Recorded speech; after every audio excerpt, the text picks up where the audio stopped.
What is going on, YouTube? It is your boy, MrBaboon. We back with another reaction. This one is WW2 OverSimplified Part 2. And as always, in the description down below, you guys can find the Part 1 reaction that I did, and then this video that we are watching now. The links for both of those will be down in the description. So, make sure you guys do go check it out. You know what I'm saying? This is Part 2. So, World War II. So, we're definitely gonna react to this, watch it. You know what I'm saying? I enjoy his videos, his content, everything he puts out. You know what I'm saying? They're good. So we're gonna watch this. You know what I'm saying? I'm excited. Make sure you guys do like the video, subscribe if you guys are new, ring the bell, share the video if you guys did enjoy. We're gonna get into this, okay? I'm excited. Let's get to it. Let's get it. Let's get it. I'm gonna like it because I know it's gonna be good. Is made possible by Skillshare, an online learning community. Stick around until the end of the video to learn how you can get an exclusive deal just for Oversimplified viewers. Part 2. So what else is happening? Well, when I said Britain was all alone, that wasn't entirely true.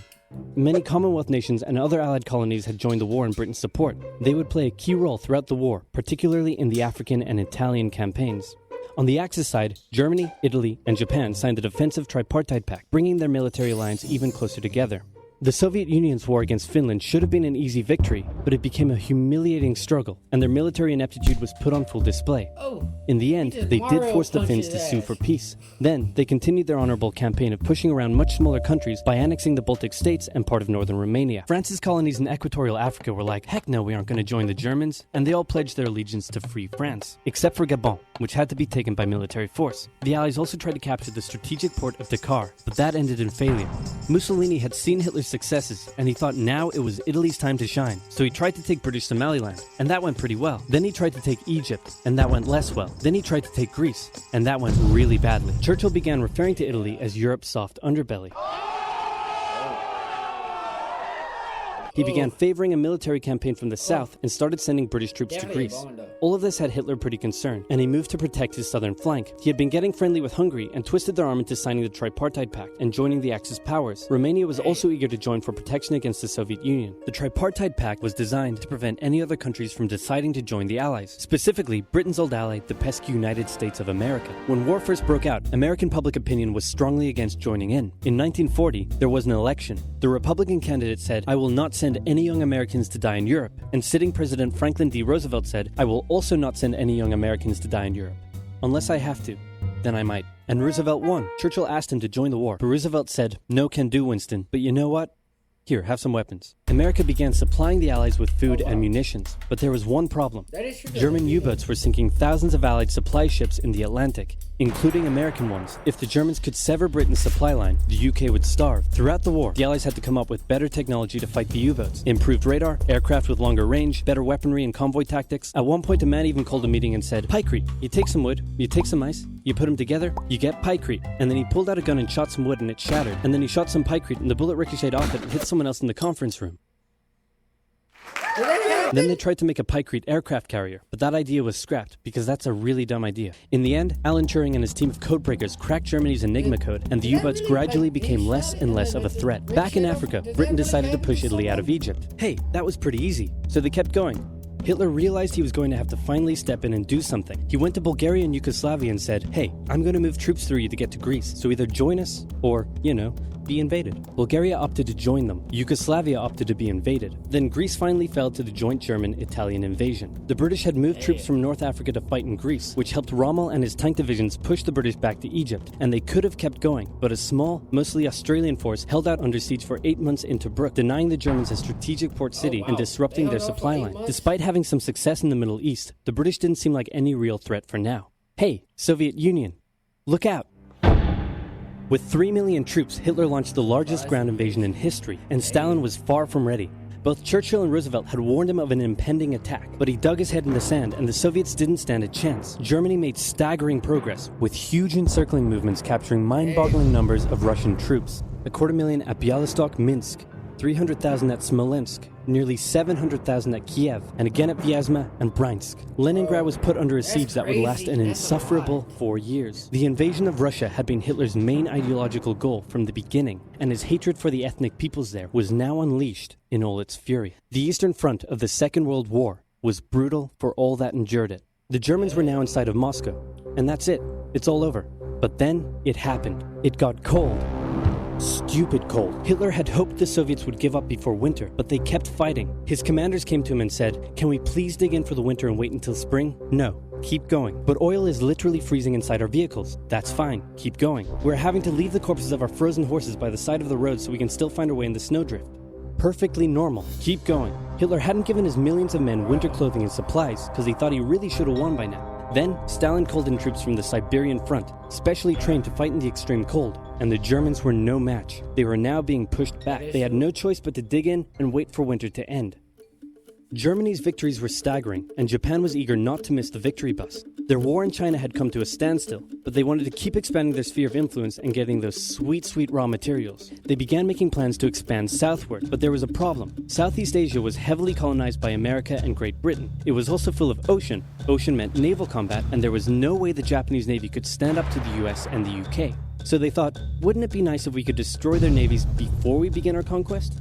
And so it was. On December 7, 1941, the Japanese launched a surprise air raid on the US Pacific Fleet at Pearl Harbor and inflicted a huge amount of damage.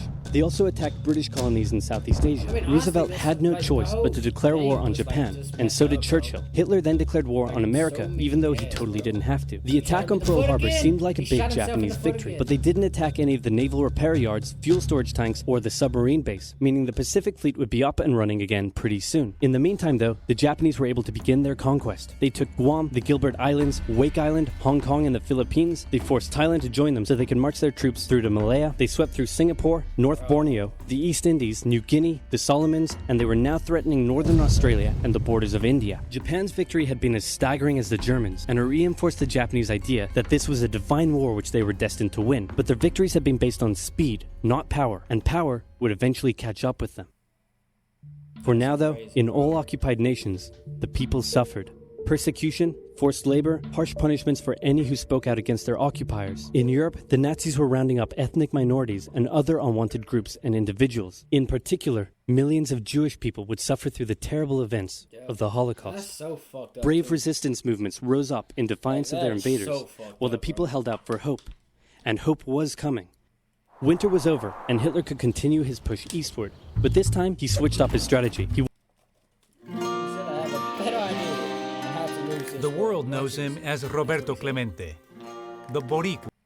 He wanted to focus on the south. His plan was to cut off the Russian armies in the Caucasus, an area full of oil, and then invade the Caucasus and take all the oil. His forces moved across the north with ease, and Hitler got cocky.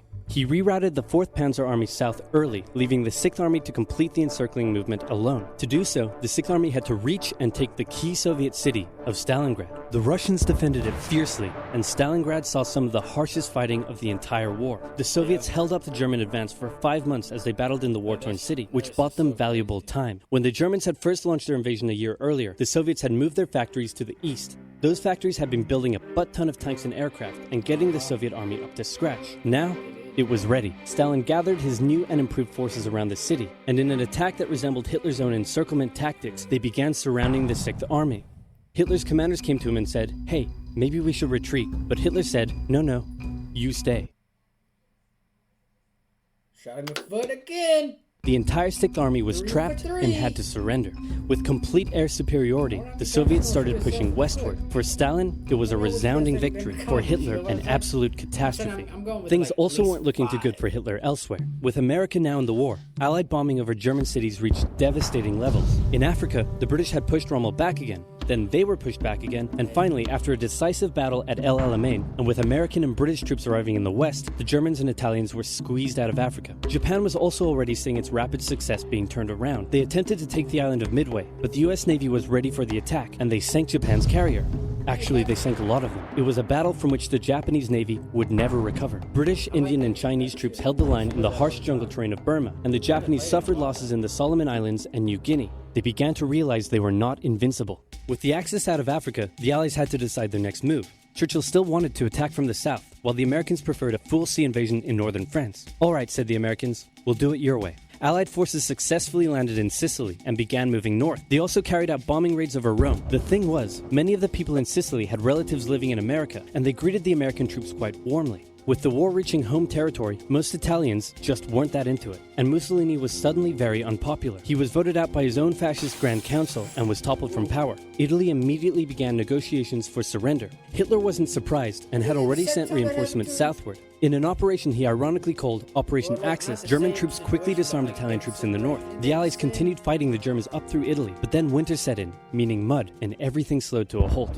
All right, said the Americans, let's do it our way as well. Germany had made itself a lot of enemies, and millions of Allied troops had been gathering in England as factories worked around the clock producing the war material needed for a super crazy massive the likes of which the world has never seen before invasion of Europe. The Germans knew an Allied invasion would come, but they didn't know where it would land. Thanks to Allied deception tactics, they thought there was a pretty good chance it would come at Calais, but the Allies were really going to land in Normandy because it was less fortified and the beaches were nicer. Under the careful planning of General Dwight D. Eisenhower, the invasion that had been long in the making was just about ready to go. Just one thing was preventing the launch: the British weather. For a short while, everyone sat around waiting for a decent day, and then it came. On the night of June 5th, over 1,000 bombers took off and raided coastline defenses, while paratroopers were dropped inland in a bit of a chaotic operation, tasked with sabotaging defenses and capturing key bridges to stop any German reinforcements from reaching the beaches. Early the next morning, the barrage came, as Allied ships fired a huge number of shells at the German fortifications, and then the landings. The Americans at Utah and Omaha, the British at Golden Sword, and the Canadians at Juneau. It was a tremendous struggle with a great loss of life,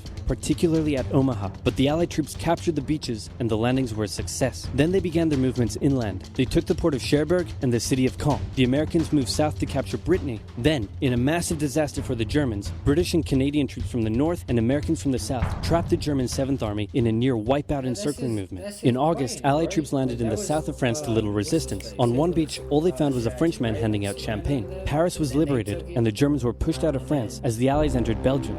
In the Far East, the Allies started to push the Japanese out of Burma, as the Americans launched a two-pronged offensive in the Pacific. In the south, General MacArthur led the push to liberate the Philippines, while General Nimitz oversaw the brutal island-hopping campaign. American forces had to make hard-fought landing after hard-fought landing on fiercely defended small islands as they moved steadily towards the Japanese mainland. The Japanese believed that the greatest thing a person could do was to die in battle, and the most dishonorable act was to surrender. As a result, they fought ferociously to the very end, and the closer the Americans got to the mainland, the more ferocious the resistance became. In February 1945, the Americans captured the island of Iwo Jima, and an intense firebombing campaign of Japan's wooden cities began. The Allies suffered some setbacks trying to liberate the Netherlands, but they were making progress and were now threatening the industrial heartland of Germany. Hitler's health, both mentally and physically, was rapidly deteriorating. Things were looking bad, and he was desperate. He said, "We need to turn this thing around, and I've just the trick. Remember a few years back when we blitzkrieged through the Ardennes and trapped the Allied forces in Belgium? Well, I'm going to do the exact same thing. Again." He gathered his forces and tried to pound them through the Ardennes. He used up the remainder of Germany's strength and resources, and he managed to create quite a nice bulge. He also trapped some American forces in the Belgian town of Bastogne. The Germans sent the trapped Americans a message saying surrender or be annihilated. When it was read out to the commanding officer, he said, "They want to surrender? No, sir, they want us to surrender." Nuts! And that's what they sent off as their official reply. General Patton's Third Army then managed to break the siege from the southwest, and the Germans were pushed back. Hitler's last-ditch attempt had failed, and what followed was a total collapse of the German forces. The Allies pushed into Germany from both sides. The Soviet Union took Warsaw and kept pushing to Berlin. In his bunker, Hitler realized all hope was lost. Berlin fell, and with it, Hitler's dreams of a great German empire. Two of the Axis nations had been knocked out, one to go. The Americans began their assault on Okinawa, the last island before they would reach the Japanese mainland.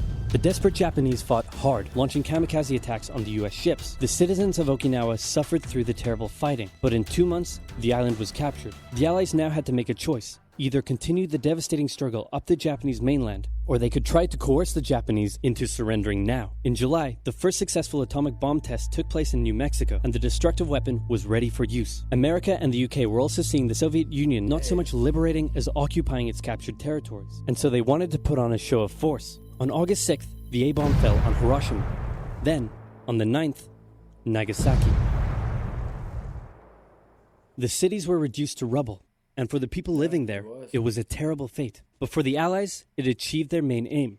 In September, the Emperor announced Japan's surrender, saying the war situation has developed not necessarily to Japan's advantage. After 6 years, War was finally over.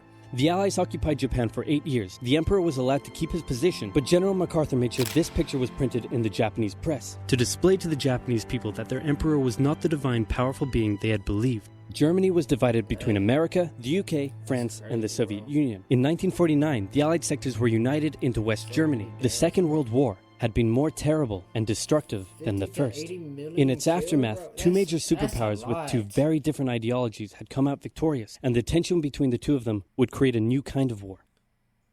A very, very cold one. Wow, Churchill, that looks just like me. And your app is doing really well. And this quesadilla you made is to die for. How'd you learn to do all this stuff? I used the link in the description to get 2 months of Skillshare for just 99 cents. Wow, tell me more. Okay.